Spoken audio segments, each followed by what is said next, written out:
ಎಲ್ಲರಿಗೂ ನಮಸ್ಕಾರ. Deepika master Kannada recipe ಚಾನಲ್ಗೆ ಸ್ವಾಗತ. ಇವತ್ತು ನಾವು ಸೌತೆಕಾಯಿ ಪಲ್ಯನ ಹೇಗೆ ಮಾಡೋಂತ ನೋಡ ಬನ್ನಿ. ಸ್ಪೆಷಲಾಗಿ ನಮ್ಮ ಉತ್ತರ ಕರ್ನಾಟಕ ಕಡೆ ಹೇಗೆ ಮಾಡ್ತಾರಂತ. ನಾನಿಲ್ಲಿ 1/4 kg ಸೌತೆಕಾಯಿನ ತೊಗೊಂಡಿದ್ದೀನಿ. ಅದನ್ನು ಚಿಕ್ಕ ಚಿಕ್ಕದಾಗಿ ಈ ಥರ ಪೀಸ್ ಮಾಡ್ಕೋಬೇಕು. ನಾನು ಇನ್ನೊಂದು ಪ್ಯಾನ್ ಬಿಸಿಗಿಟ್ಬಿಟ್ಟು ಅದರಲ್ಲಿ ನಾನು ಕಡಲೆ ಬೀಜನ ಹಾಕೋತಿದ್ದೀನಿ. ಅದನ್ನು ಲೋ ಫ್ಲೇಮಲ್ಲಿ ಫ್ರೈ ಮಾಡ್ಕೋಬೇಕು. ಸೊ ನೋಡಿ ಈ ಥರ.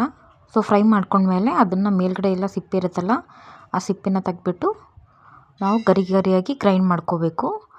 ಇದು ಫ್ಲೇವರ್ ತುಂಬ ಚೆನ್ನಾಗಿ ಕೊಡುತ್ತೆ. ಆ್ಯಂಡ್ ಸ್ಪೆಷಲಿ ನಮ್ಮ ಉತ್ತರ ಕರ್ನಾಟಕ ಕಡೆ ಎಲ್ಲ ಪಲ್ಯಗೂ ಇದು ಯೂಸ್ ಮಾಡ್ತೀವಿ ನಾವು.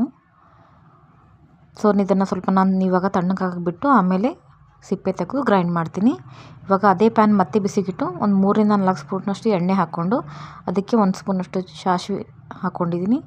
ಅದು ಚಟಪಟ ಆದಮೇಲೆ 1 ಸ್ಪೂನಷ್ಟು ಜೀರಿಗೆ ಹಾಕ್ಕೊಂಡು, ಸೊ ಒಂದು 5ರಿಂದ 6 ಬೆಳ್ಳುಳ್ಳಿನ ಸುಲಿದ್ಬಿಟ್ಟು ಅದನ್ನ ಸ್ಮ್ಯಾಶ್ ಮಾಡಿಬಿಟ್ಟು ಹಾಕೋತಿದ್ದೀನಿ.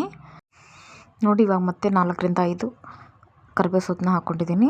ಅದಕ್ಕೆ ಒಂದು ಮೀಡಿಯಮ್ ಸೈಜಷ್ಟು ನಾನು ಟೊಮೊಟೊನ ಕಟ್ ಮಾಡ್ಕೊಂಡಿದ್ದೆ, ಅದನ್ನು ಕೂಡ ಆ್ಯಡ್ ಮಾಡ್ತಿದ್ದೀನಿ. ಸೊ ಇದು ಚೆನ್ನಾಗಿ ಫ್ರೈ ಮಾಡ್ಕೋಬೇಕು ಒಂದು 20ರಿಂದ 30 ಸೆಕೆಂಡಷ್ಟು. ಇವಾಗ ನೋಡಿ ಅದಕ್ಕೆ ರುಚಿಗೆ ತಕ್ಕಷ್ಟು ಉಪ್ಪು ಹಾಕ್ಕೊಂಡಿದ್ದೀನಿ. ಸೊ ನೀವು ನೋಡ್ಕೊಂಡು ಹಾಕ್ಕೊಳ್ಳಿ. 1 ಚಿಟಿಕೆಯಷ್ಟು ನಾನು ಇವಾಗ ಅರಿಶಿಣನ ಹಾಕೋತಿದ್ದೀನಿ. ನೆಕ್ಸ್ಟ್ ನಾನು ಅದಕ್ಕೆ ರುಚಿಗೆ ತಕ್ಕಷ್ಟು ಖಾರನ ಹಾಕ್ಕೊಡ್ತಿದ್ದೀನಿ. ನೀವು ಖಾರನ ನೋಡ್ಕೊಂಡು ಹಾಕ್ಕೊಳ್ಳಿ. ನೀವು ಖಾರ ಜಾಸ್ತಿ ಉಣ್ತೀರಂದರೆ ಜಾಸ್ತಿ ಕೊಡಿ, ಇಲ್ಲ ಅಂತಂದರೆ ಕಡಿಮೆ ಹಾಕ್ಕೊಳ್ಳಿ. ಸೊ ನೆಕ್ಸ್ಟ್ ನಾನು ಇವಾಗ ಏನು ಕಟ್ ಮಾಡ್ಕೊಂಡಿದ್ದೀನಲ್ಲ 1/4 kg ಸೌತೆಕಾಯಿನ ಅದನ್ನು ಇಲ್ಲಿ ಹಾಕಿ ಮಿಕ್ಸ್ ಮಾಡ್ತಿದ್ದೀನಿ. ನೋಡಿ ಈ ಥರ. ಸೊ ಸೌತೆಕಾಯಿ ನಾವು ಪಲ್ಯ ಮಾಡಬೇಕಾದ್ರೆ ಸ್ವಲ್ಪ ನಮಗೆ ಟೈಮ್ ತೊಗೊಳುತ್ತೆ. ಸೊ ನಾವು ಒಗ್ಗರಣೆ ಎಲ್ಲ ಬೇಗನೆ ಹಾಕ್ತೀವಿ, ಆದರೆ ಒಗ್ಗರಣೆ ಆದಮೇಲೆ ಅದು ಬೇಯೋಕ್ಕೆ ಸ್ವಲ್ಪ ಟೈಮ್ ತೊಗೊಳುತ್ತೆ. ನೋಡಿ ಆವಾಗಲೇ ಕಡಲೆ ಬೀಜನ ಪೌಡ್ರ್ ಮಾಡ್ಕೊಂಡು ಅಂತಿದ್ದೀನಿ, ಈ ಥರ ಪೌಡ್ರ್ ಮಾಡ್ಕೊಂಡು ಹಾಕ್ಕೋತಿದ್ದೀನಿ. ಸೊ ಇದನ್ನು ಚೆನ್ನಾಗಿ ಮಿಕ್ಸ್ ಮಾಡ್ಕೋತೀನಿ. ಒಂದು ಸತಿ ಮಾಡಿ ನೋಡಿ, ತುಂಬ ಅಂದರೆ ತುಂಬ ಈಸಿ ಆ್ಯಂಡ್ ತುಂಬ ಟೇಸ್ಟ್ ಕೂಡ ಆಗುತ್ತೆ. ಸೊ ಸೌತೆಕಾಯಿ ಹಾಗೆ ತಿಂದು ಏನಾದರೂ ಬೇಜಾರಾಗ್ತಿದ್ರೆ ಸ್ಯಾಲೆಡ್ ಥರ ಈ ಥರ ಒಂದು ಸತಿ ಪಲ್ಯನ ಮಾಡ್ಕೊಂಡು ನೋಡಿ. ಸೊ ನಿಮಗೆ ಗ್ರೇವಿ ಎಷ್ಟು ಬೇಕೋ ಅಷ್ಟು ನೀರನ್ನ ಹಾಕ್ಕೊಂಡು ಈ ಥರ ಮಿಕ್ಸ್ ಮಾಡ್ಕೊಳ್ಳಿ. ಓಕೆ, ಇದು ಒಂದು ಕುದಿ ಬರೋವರೆಗೂ ವೇಟ್ ಮಾಡಿ. ಮೇಲ್ಗಡೆನ ಮುಚ್ಚಿ ಗ್ಯಾಸ್ ಫ್ಲೇಮ್ನ ಲೋ ಆಗಿದೆ. ಸೊ ನೆಕ್ಸ್ಟ್ ಓಪನ್ ಮಾಡಿ ನೋಡಿ. ಇವಾಗ ಒಂದು 50% ಬೆಂದಿದೆ ಅಲ್ವಾ. ಸೊ ಇದಕ್ಕೆ ನಾವೇನು ಮಾಡೋಣ ಅಂತಂದರೆ, ಸಣ್ಣದಾಗಿ ನಾನು ಕೊತ್ತಂಬರಿ ಸೊಪ್ಪನ್ನ ಹೆರ್ಚ್ಕೊಂಡಿದ್ದೀನಿ, ಅದನ್ನು ಹಾಕ್ತಿದ್ದೀನಿ ಇದಕ್ಕೆ.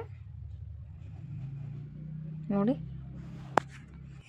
ಸೊ ವಿಡಿಯೋ ಯಾರೆಲ್ಲ ಸಬ್ಸ್ಕ್ರೈಬ್ ಮಾಡದೆ ಹಾಗೆ ನೋಡ್ತಿದ್ರ ಅಂತಂದರೆ ಬೇಗ ಸಬ್ಸ್ಕ್ರೈಬ್ ಮಾಡಿಕೊಂಡು ಬೆಲ್ಲೈಕನ್ನ ಪ್ರೆಸ್ ಮಾಡಿ. ನಿಮ್ಮ ಒಪಿನಿಯನ್ನ ಕಮೆಂಟ್ ಸೆಕ್ಷನಲ್ಲಿ ಕಮೆಂಟ್ ಮಾಡಿ. ಮತ್ತು ಇವಾಗ ಇನ್ನೊಂದು ಸತಿ ಮುಚ್ಚಿ ಮತ್ತೆ ತೆಗೆದಿದ್ದೀನಿ. ಗ್ಯಾಸ್ ಸ್ಟವ್ನ ಇವಾಗ ಆಫ್ ಮಾಡಿದ್ದೀನಿ.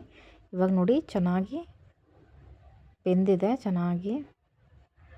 ಓಕೆ, ಒಂದು ಸತಿ ಟ್ರೈ ಮಾಡಿ ನೋಡಿ. ಹೋಪ್ಸು ನಿಮಗೂ ಇಷ್ಟ ಆಗುತ್ತಂತ ಅನ್ಕೋತೀನಿ. ಇನ್ನೂ ನಾನು ಹಳೆ ರೆಸಿಪಿ ಯಾರೆಲ್ಲ ನೋಡಿಲ್ಲ ಅಂತಂತಂದರೆ ಇಲ್ಲಿ ಡಿಸ್ಪ್ಲೇ ಮೇಲೆ ಹಾಕಿರ್ತೀನಿ, ಹೋಗಿ ವಿಸಿಟ್ ಮಾಡ್ಕೊಂಡು ನೋಡ್ಕೊಂಬನ್ನಿ. ಕೆಳಗಡೆ ಕೂಡ ನಾನು ವೀಡಿಯೋಸ್ನ ಅಪ್ಲೋಡ್ ಮಾಡಿರ್ತೀನಿ, ಅಲ್ಲೂ ಕೂಡ ಹೋಗಿ ವಿಸಿಟ್ ಮಾಡ್ಬೋದು.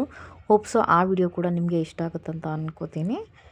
ಸೊ ಸಬ್ಸ್ಕ್ರೈಬ್ ಮಾಡದೆ ಹಾಗೆ ನೋಡ್ತಿದ್ರೆ ಸಬ್ಸ್ಕ್ರೈಬ್ ಮಾಡಿಕೊಂಡು ಬೆಲ್ಲೈಕನ್ನ ಪ್ರೆಸ್ ಮಾಡಿ. ನೆಕ್ಸ್ಟ್ ರೆಸಿಪಿ ಜೊತೆ ಮತ್ತೆ ನಾನು ನಿಮಗೆ ಮತ್ತೆ ಸಿಗ್ತೀನಿ. ಅಲ್ಲಿವರೆಗೂ ಬೈ ಫ್ರೆಂಡ್ಸ್.